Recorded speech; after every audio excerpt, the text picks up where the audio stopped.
Gooseberry, AMLA, America, Usirikai, Nellikai, whatever we may call, but gooseberries are one of the best herbs Mother Earth gifted us. Today I'm gonna share two healthy and tasty gooseberry recipes, and if you wonder what makes them so special, watch the recipes, you will know it. Take a pan, add enough water, salt, chili and turn on the flame. Now poke with fork or use knife and make some slits in berries and transfer them to the pan. After 5 minutes turn off the flame and let it cool. Then transfer berries to a clean dry glass container along with water and leave them for next 4 to 5 days.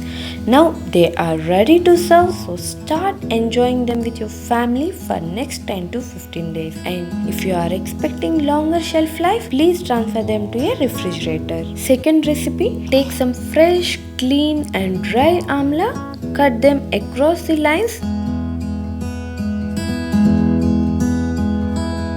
Then transfer de-seeded amla to a mixer or processor. Turn them into small pieces or paste. Then transfer this to a clean and dry container. Add enough salt and turmeric.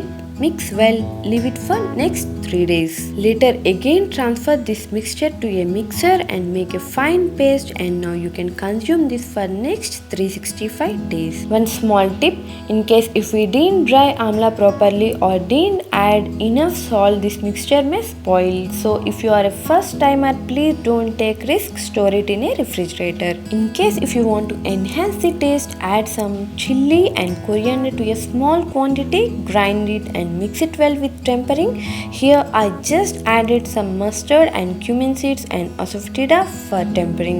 Enjoy this with rice, roti, dosha, idli, whatever. If you like these recipes, please just go and hit the like button, subscribe Life Tantras and support me. And of course, sharing is caring, right? So don't hesitate to share these recipes with your loved ones. Thank you for watching.